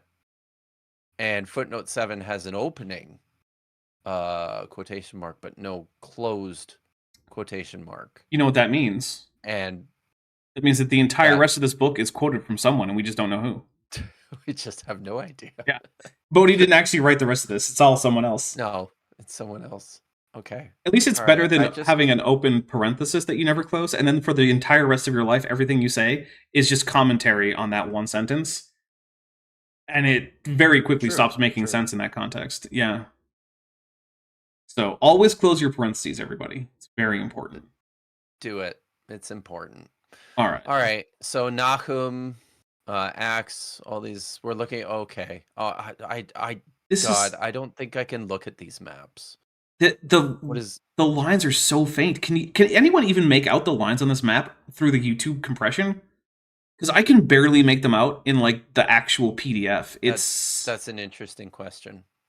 Yeah, let me know if you can actually see these country lines, because like pictured here is like like the Horn of Africa and like let's see, yeah, there's the Arabian Peninsula, the Horn of Africa just barely in here. I think that's just yeah. It looks like Lebanon is highlighted for some reason, but I think it's just because they're using different shades of gray, and that's an especially dark one. Oh, okay. But anyways, I don't know. John Hopkins says that they can see the lines if they tilt their screen. Well, okay, that's better than nothing. At least it's picking up somewhat. All right. Yeah. Roshan Sports Style Radio Star Keller for $4.99 says lines on paper. It's true. Maps are just lines on paper. Yes. My favorite thing with that is like, hey Kent, because he's the one who says that. You know that the Bible is also literally. Doesn't he? I'm not sure about that. But yeah, that's whenever it's like it's just lines on paper. It's like that's literally what the Bible is too. So if we want to go with the whole like the way we express data or information is with lines on paper, and that's bad. Well, you're in the same boat, buddy. Sorry. See, I'm quite certain the current U.S. president has offered for legitimation of his plans to annex my home and native land, that it's a made-up border that's just a line. It is a made-up border, but that's all the borders. Right. Yeah. I mean, even the ones that are based on natural formations like rivers or mountain ranges, people just made up that was going to be the border. That's it. Yes. That's fair. Yep. Anyways, I I can't. also look at that won't map. bother to go into your inaccuracy in calling him the current president. Am I inaccurate about that? Yes, I am firmly of the opinion that there is in fact no current president because the Oh, Constitution has correct. been Right. de facto suspended, and therefore Yes. all of its offices stand vacant. But there's maybe a king. Yes, I agree that he probably fits the definition of an elected king in a similar situation. A co-ruling, a co-regent. Well, no. Well, I mean, I guess I would say that Musk is more or less a vizier Uh, because technically he's deriving all of his authority from the king, but he isn't actually the king. But he's acting He's with a his very- yeah. as his Yeah, sort of like okay. minion with his authority. Sure. If this were an earlier fair. time, he would be carrying the king's signet ring in order to establish Yes. that he in fact has that authority. Yes. But Okay. now in the information age, we don't need signet rings so much anymore. What a world. Okay. We should bring them back though. They're really cool. I do like. They're super cool. Also, Dr. Tapioca Weasel has just gifted a Dapper Dinosaur membership, so thank you very much. We'll take a drink for that. All right, here we go. All right. Josephus points out, first century Jewish historian Josephus, Right. points out that several of Mitzrayim's sons' cities had been overthrown in the Ethiopic War by Cush, Ethiopia, who lived south of them. So you didn't know where Ethiopia was, I guess. You know, his target audience might not. So, okay, fair enough. It's possible. It's possible. If their cities were overthrown, did they migrate elsewhere? Many may have been assimilated into Egypt or fled to other parts of the world, taking their peoples and languages elsewhere. Ooh. Oh, we do get China. We do, look. The history of the, I don't know how to say that. Mayo people? I don't know. Mayo, maybe? I hope not. Mayo? Mayo? I don't know. If anyone knows, please let me know. People in China record that Lo Han begot Kusa and Messe, or to put this in biblical terms, begot Cush and Mitzrayim. Just gonna find something that kind of vaguely sounds like it. Hey, Bodhi, this is supposed to be your work that's going to explain the linguistics behind this, right? Did you bother to take any account of, say, what you think are the original names of these characters, like Ham and Cush and Mitzrayim, and then run it through the historical linguistics of this people's language development, and see how you would actually get those sound changes? Did you do that? Where is it? Where are your notes? Because now I have to look up what these people speak, because unsurprisingly, I have not heard of every ethnic group in the world. I think, and I'm just going to say this because it's really bugging me, I think maybe in the footnotes, he's just alternating back and forth between text that he's setting in quotation marks. And it is a misspelling. He is not. Sorry. Where's the misspelling? Did you find? Yeah, so I found the people, and also Sable Eagle just pointed it out in the chat. It's MIAO. There is no such thing as the MI. Oh my goodness. A mile. Which probably means it's something more like meow, which is amusing because it sounds like a cat. But it does. All right, so let's see. Well, it looks like. Let's see. I'm gonna control F for language here. Let's see.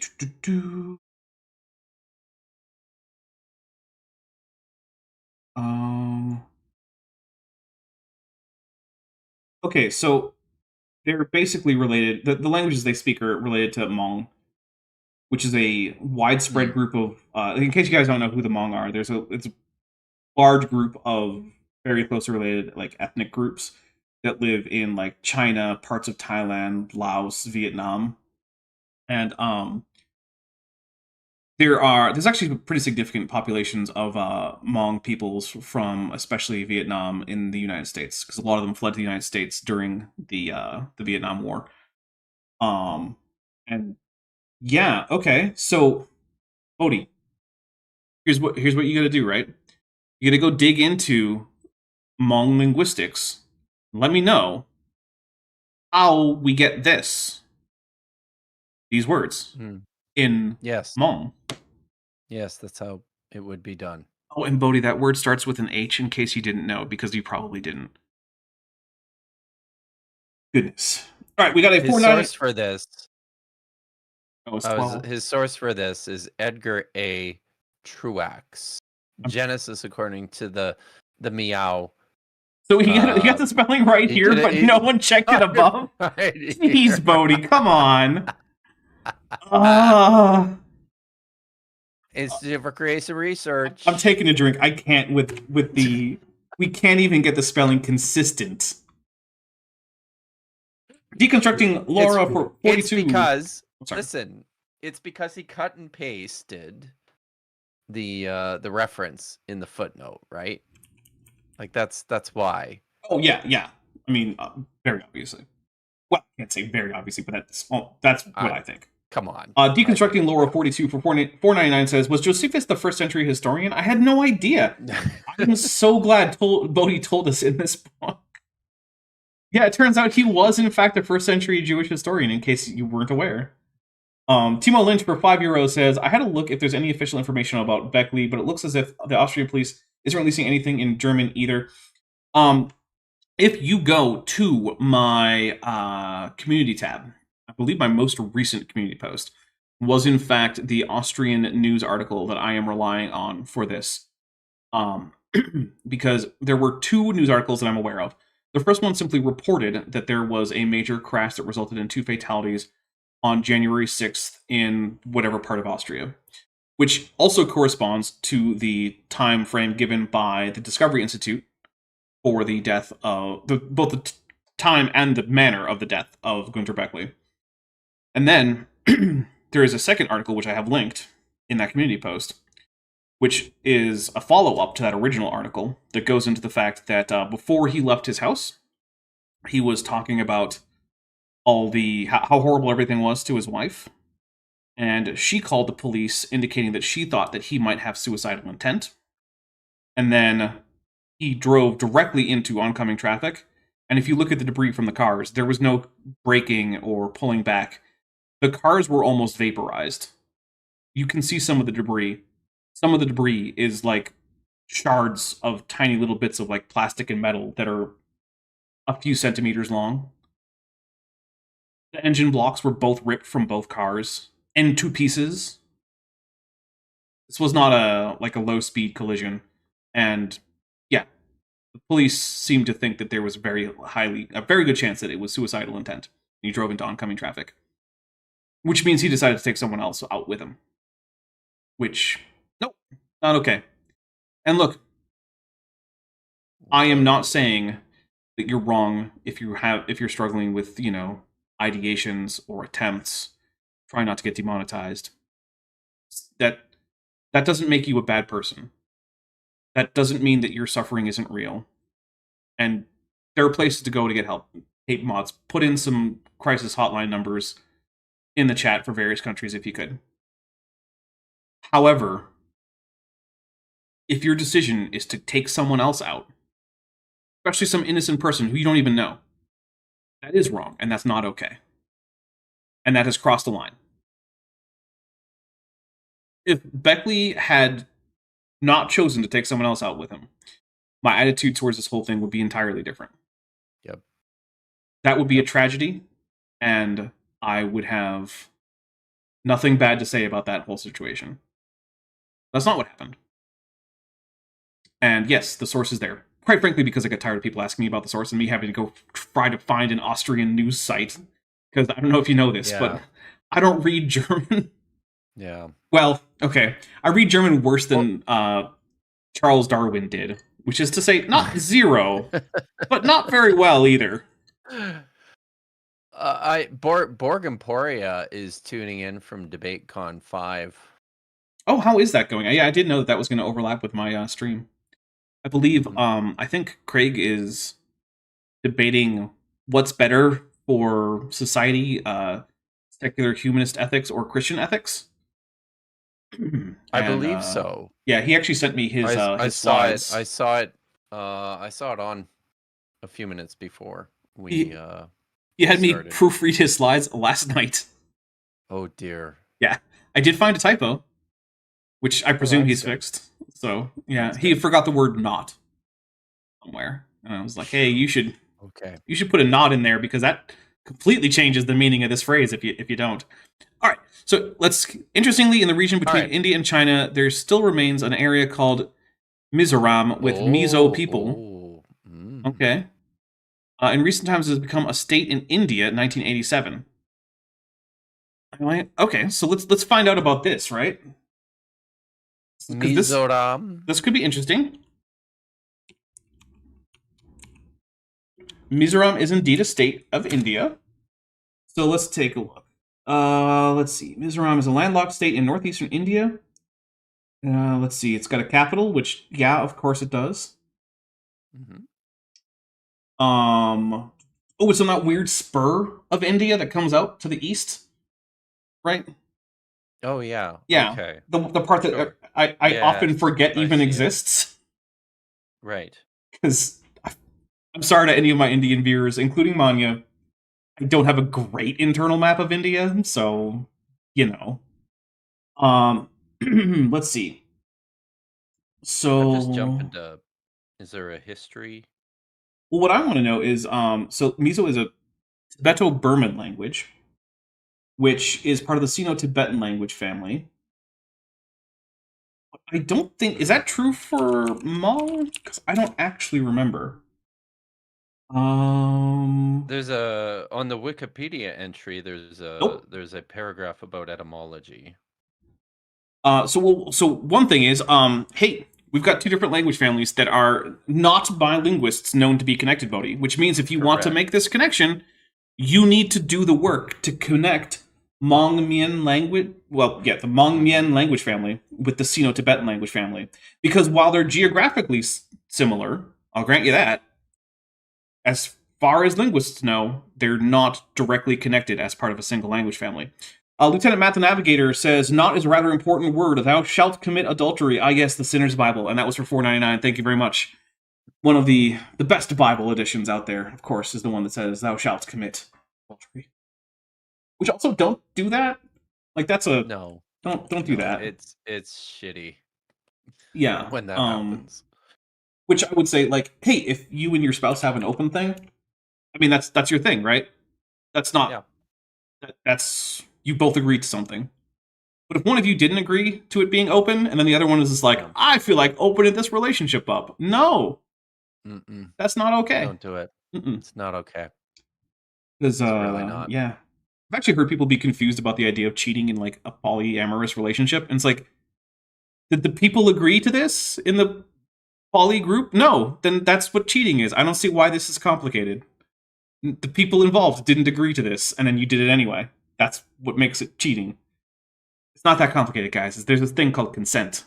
Get it from everyone that you need to get it from. Indeed.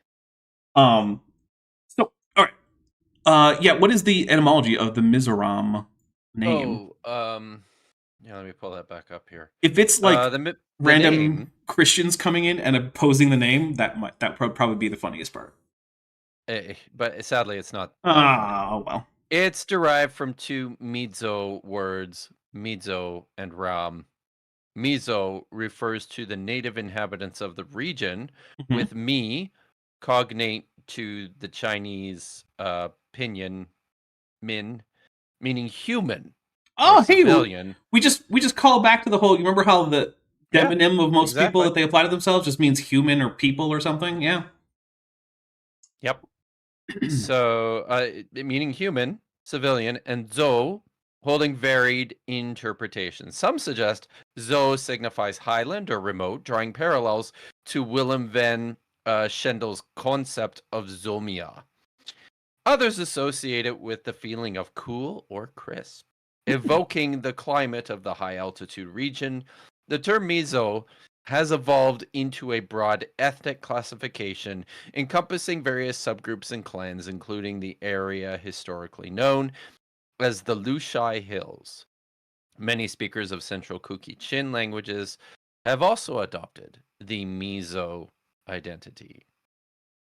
What do we know The where second component means Oh, Ram, yeah. land or forest. So Oh. people land. Now, Very- does this etymology have anything to do with Mitzrayim? No, not according, at least not according to Wikipedia. But I don't know. So- Maybe Bodhi's got access to higher level sources than we Well, do. I mean, Dapper. he's got Edgar A. Truix. I mean, yes. the famous scholar of the ICR, Edgar A. Truix. Yeah. Mm-hmm. Okay, so, Bodhi, when you look up into the sky and you see that cloud looks like a bunny rabbit, that doesn't actually mean that there's a bunny rabbit in the sky. Okay, buddy? We're gonna work through like being four in terms of how thinking works. So just like when you see the sky bunny that is actually just a cloud, not a bunny, and your brain makes the connection because it kind of looks like a bunny. I get that. That's okay. It's fine to make that connection, right? Yes. But just like we know it's not a real bunny, you can't go feed it lettuce or broccoli or anything. You can't pet the bunny. Not a real bunny. Similarly, when you see two words that are spelled the same from very different parts of the world, they might not just be the same word. You have to actually look into it, buddy. Okay? Sorry, I'm just picturing Bodhi futilely chucking heads of lettuce into the sky right At now. the sky bunny. That's what I'm doing.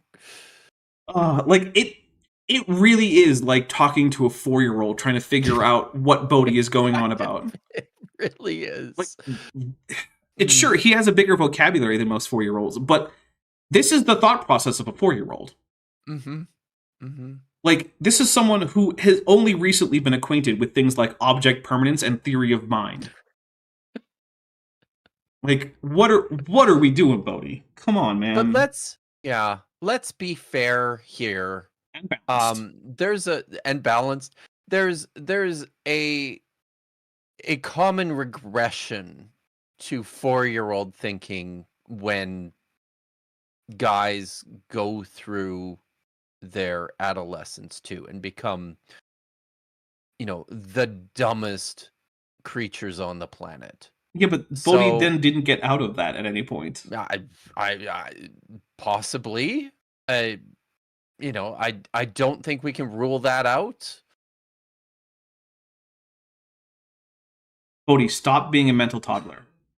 Mm-hmm. I'm pretty sure this is a choice on your part. Don't do that. Mm-hmm. In recent times, it becomes state, blah, blah, blah. Is it possible these people came through Mitzrayim? Well, then you would have to... Jeez, Bodhi. You think Mitzrayim is the guy who came out of the Babel, right? This is Mitzrayim awesome, came out speaking, what, Proto-Afro-Asiatic, Hmong-Mien, Sino-Tibetan? Are you proposing that you can unify Afro-Asiatic, Sino-Tibetan, and Hmong-Mien language families into one, Bodhi? Dapper, read this sentence, read this question again, and then the immediately following sentence. Okay. Right after it. Oh my goodness. Their language family is part of the Tibeto-Burman, which is unique enough to be different from Sino-Tibetan, which that's not what I've seen, but okay. That came through the Sinites of China. Is it possible that these people came through Mizraim? It is possible. It is possible. Bodhi, you just went full Ancient Aliens. You went full Ancient Aliens. The next thing I need to see from you is some researchers. Yes. Jeez, man. Oh my. You went full Giorgio Tsoukalos, or Tsoukalos, I don't remember. My guy, your hair is not nearly crazy enough for this. But you've always got a buzz cut. You are not cut out for the, is X even possible? Yes, it is. You don't have the chops for it, my guy. Lieutenant Matt the Navigator for $4.99 says, it's not pareidolia when creationists do it, it's just sparkling cognitum. You know what? That doesn't mean any of the drink criteria, but I'm going to drink for it anyway, because that was awesome. That was awesome. Sparkling cognitum. Brief commentary on the map of Kush. I don't care. Oh. I'm not going to look at that map again. No. Yeah. Oh, this is a different kind of map. Oh yeah, this is a sideways You can map. actually see the. You can Yeah. see the lines on this. Okay, so that's the Straits of There's Gibraltar. Way too many. That's the Straits of Gibraltar that we're looking at there. Right. Yeah. Okay. And then why is this in Latin? It's an old map. Mare Africum. Bodhi, why do you have a Latin map in here? What are you doing? Mare Ibericum. Bodhi, why? Oh god, this at left and just trails off. What is the point? I don't. Did you put it sideways? I don't know. Why is it sideways? Why is it Latin? There's just so many questions. Do you think Bodhi can read any of this? I think wait a minute. Like so because he's continuing. This is the main body of the text here, right? That just continues on the. Yeah, okay. No, this is still the brief commentary right. on the map of Kush. Yeah, but it gets squeezed in. The text on the right side just continues. Okay, and then now we get to the footnotes squeezed in. The footnotes underneath it. And the main body of the commentary on the map of Kush comes in here. Wow. And then we just get another map? What is... Wait, was there just a completely inexplicable map in Latin in the middle of this book for no reason? Like, these look... I mean, it kind of looks like he's pulling these ones out of something like Google Maps, right? Mm-hmm. And then just cranking down that contrast. Why didn't he just use the same map for the Mediterranean? I don't know. And the next thing we get here is brief discussion of the map of Foot, which is not this map. Is that the above it though? What's this one's unlabeled, right? Because I think above it says go back to the previous heading above the big. No, the other way. Go back. Oh, sorry.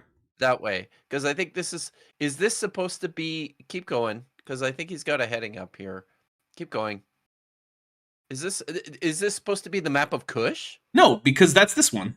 Oh, that's well. What the hell is that? I don't know. Joshua Geese for $5 says rain towards an item for Bent. Thank you very much. I do appreciate it. God, this book. Yeah, it's like maybe it's in here. Nimrod soon after the events of Babylon transferred. Where we get the name Baal? No. Oh my god, no, Bodhi. The name Baal just means Lord. It's literally just Baal, Lord. It's not named after anyone. Oh, jeez. Many researchers have noted the relationship of godlike. There's this is without explanation. Yeah, I'm scanning this for an explanation, and it's just this is. Is it because bizarre. of the dead ends?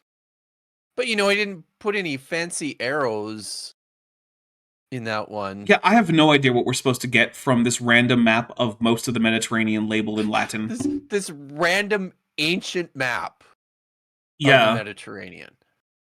Look, this is still calling this Provinciae Carthaginiensis. This is the Carthaginian province on this map. Bodhi, not only is this map in Latin, it's a map of Roman provinces.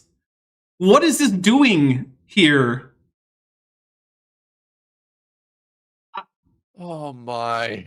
Okay, and right hand says Baal is named for someone, Baal, but Baal is the personal name of a deity from the Northwest Semitic pantheon that itself was derived from the you're getting the etymology backwards. The personal name Baal was derived from the general noun Baal.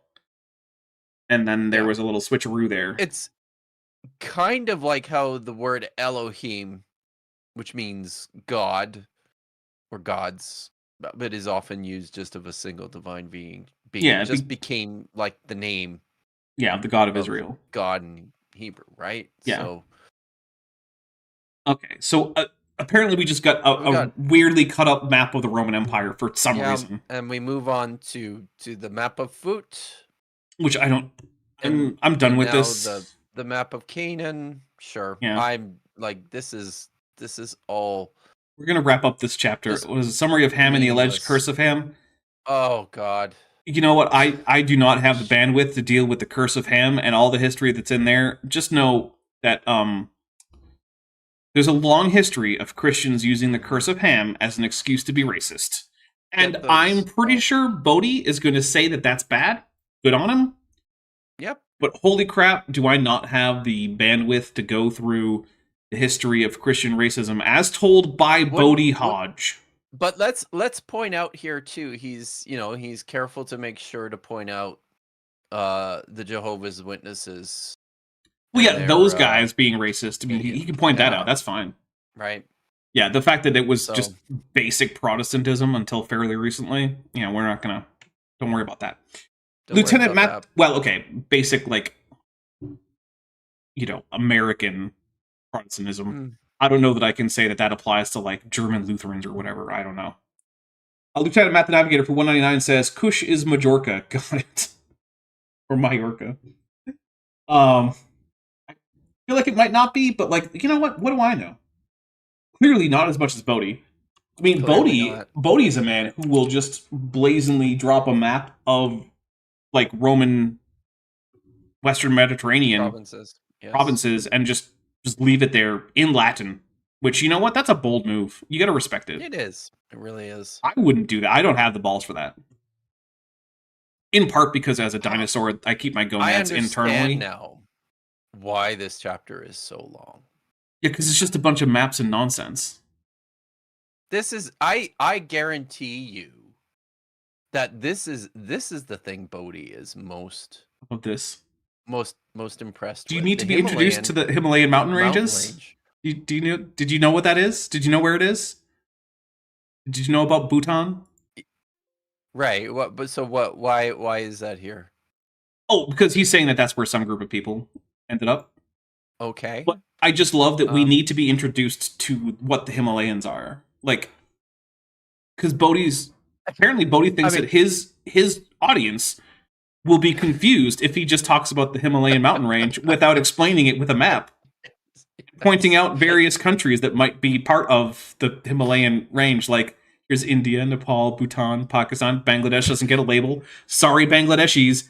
Bodhi might not know that you're an independent country from Pakistan ever since, that fallout of that one ridiculous typhoon.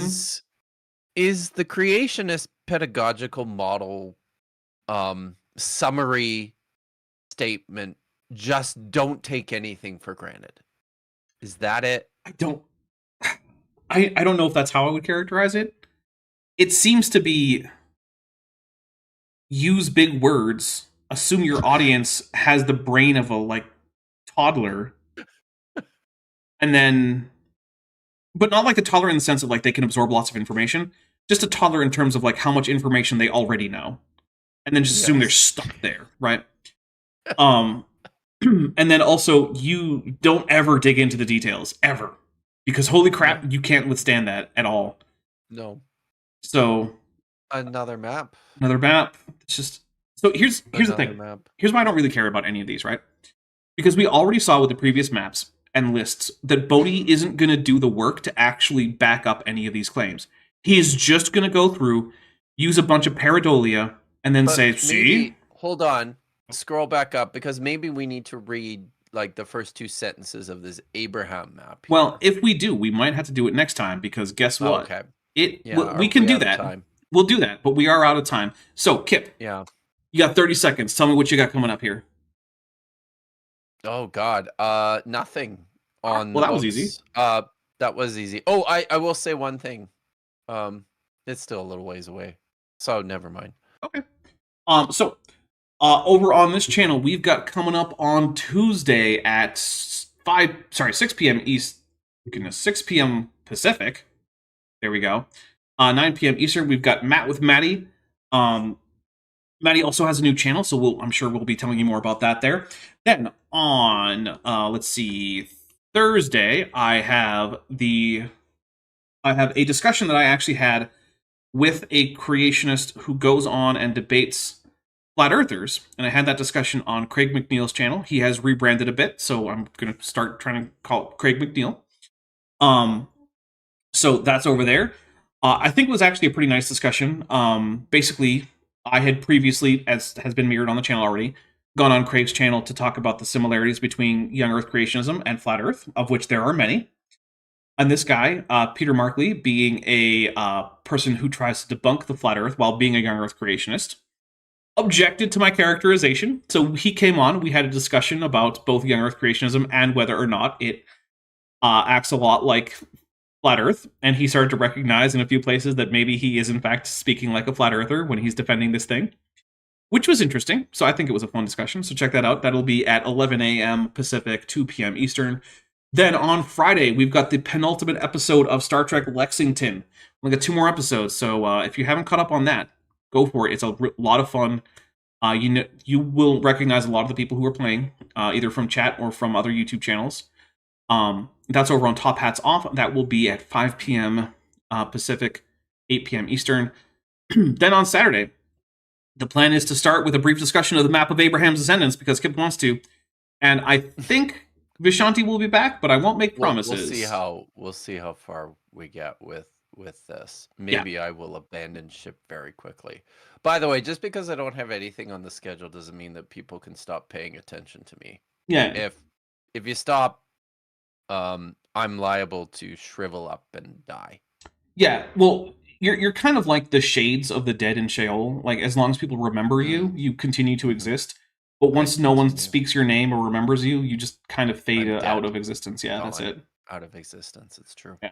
True. So Lieutenant, please don't do that, people. Don't erase Kip from existence, everybody. It's not nice. It's bad. Yeah, it's bad karma. Yeah.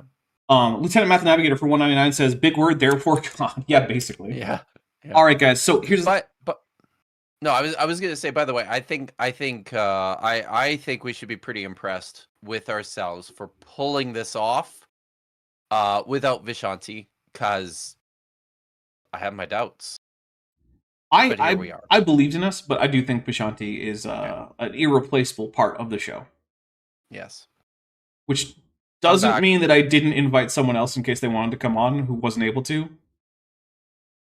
But you know. Oh, who did you invite? I wanted to see if Chesh wanted to come on. Oh, that would have been fun. It would have been. But she was asleep when I invited her. Chesh. Yeah. Sorry. You're lost, Chesh. Anyway. Yeah. All right. So, in closing, I'm going to be heading over to my Discord. We're going to be doing the last 5 episodes of Power Rangers Super Mega Force, which will finally get that one out of the way. Next season is actually a good one, so I'm looking forward to that. Also, Bent has a Patreon and a wish list linked in the description. There's a bunch of very affordable stuff there. If you're a fan of Bent in any way, now would be a great time to go drop a few dollars there. I'm not saying buy like the $500 guitar, but like a pack of snacks for like $4. Buy the $500 well, yeah, I mean, guitar. if you want to, go for it. But like, look, there's a lot of stuff that you can afford to just send, and he'll have a good day. Because good days are hard to come by lately for a lot of the people I know, and I'm hoping to help make them have better days. So, all right, we're gonna get out of here. Thank you very much, everybody. I hope to see all of you on Tuesday or in my Discord server in just a few minutes. Bye. Hey, before you leave, I just want to take a second to thank my patrons and channel members, especially those pledging $20 or above. Ben Tovend, Furevara, Tapioca Weasel, Whispers, Elron Teller, Ian Chen, Kelvin Brostic Van Mennen, Landon Knoll, Mabry Babry, Sphincter of Doom, Vollus, Max Cherry, North Texas Fossils, John Ackerman, and Strawberry Vein. It's because of my channel members and patrons whom you're seeing on screen that this channel can stay afloat. Without you, it would all shut down. If you want to join the team, there's a link to join the channel below this video, and there's a link to join the Patreon in the description. On the Patreon, you can get a 10% discount for pledging annually, and either way, you get early access to virtually all of my scripted videos, often 3 to 5 months before they come out for the general public. Thanks for watching.